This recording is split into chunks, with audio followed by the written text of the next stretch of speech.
The dark side of compound interest, negative compounding. Hello, and welcome back to the channel. I'm Viet, your guide to financial freedom. In previous videos, we talked about the power of compound interest, how small amounts of money can grow into massive wealth over time. But today, we need to look at the dark side of compound interest, negative compound interest. The same force that builds wealth can also destroy it if you're not careful. And sadly, this is the side that traps millions of people every year. Let's dive in. Let's start with what negative compounding really is and why it's more dangerous than you think. First, let's define negative compound interest. Normally, compound interest works like this. You invest money, earn interest, reinvest, and your money grows exponentially. But when you borrow money, especially at high interest rates, the same compounding works against you. Instead of your wealth growing, your debt snowballs larger and larger over time. You can think of negative compound interest like a snowball rolling downhill. Every rotation picks up more snow, and soon the ball is too big and too fast to stop. The longer you wait to address it, the harder it becomes to reverse. This is how many people fall into a financial hole that feels impossible to climb out of. A simple credit card balance might be costing you thousands. Here's how. Let's look at a simple example. Imagine you owe $5,000 on a credit card with an interest rate of 25% per year. If you don't pay it off and just let it sit, after 1 year, you owe $6,250. After 2 years, you owe $7,812. After 5 years, you owe almost $15,000. That's 3 times your original debt, without borrowing a single extra dollar. That's negative compound interest at work, and it's terrifying. Now imagine someone stuck paying only the minimum payment on that credit card. Most of their payment goes toward interest, barely touching the principal. Even after years of payments, the balance barely moves, keeping them trapped in debt for decades. This is exactly why credit card companies love minimum payments. The longer you stay in debt, the more they profit. It's not just credit cards. These common loans are silently draining your future. And it's not just credit cards.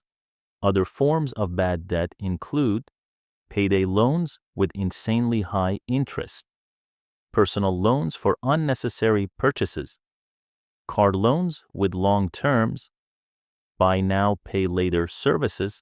For example, payday loans often charge 300% to 400% annual interest rates. Someone borrowing $1,000 might end up owing $4,000 or more in just a few months if they can't pay it back immediately. These types of loans are financial traps that pull people deeper into debt every year. The more you borrow, the faster debt compounds against you. It becomes a vicious cycle that feels harder and harder to break free from. Negative compounding isn't just about money, it's in your daily habits too. But it's not only financial debt. Bad habits compound too. For example, overspending becomes harder to control over time. Poor health choices can lead to expensive medical bills. Procrastination delays skill building and career growth. Ignoring finances creates bigger problems later. Take health, for example.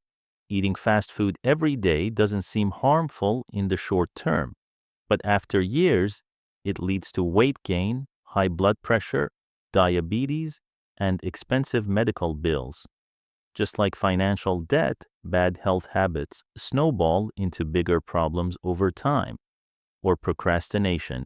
Delaying learning new skills or improving your career today may not feel painful now, But after 5 or 10 years, others who kept learning are far ahead, earning more and enjoying better opportunities. In life, everything compounds, positively or negatively. The earlier you fix bad habits, the easier they are to reverse.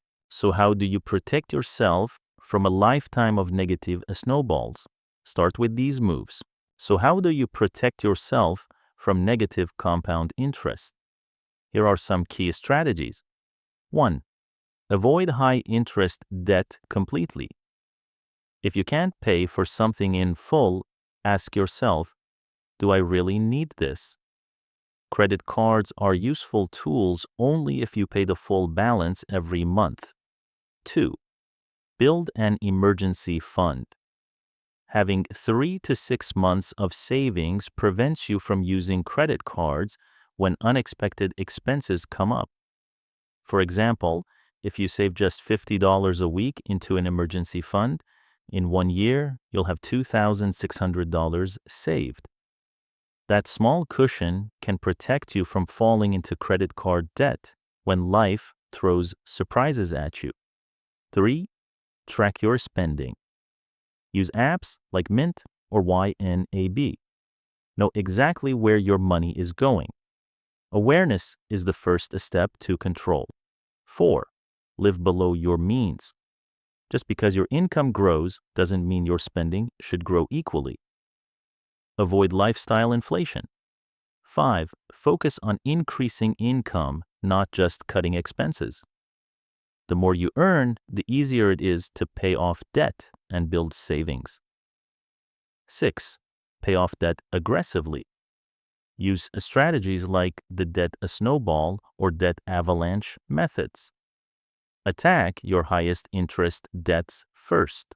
Here's the truth. Compounding doesn't care. It just multiplies whatever you feed it. The truth is, compound interest is neutral. It doesn't care whether it helps you or destroys you. It only amplifies your behavior over time. If you make smart choices, it builds your wealth. If you make poor choices, it digs you into a hole. Every decision you make, financially, physically, or professionally, either works for you or against you.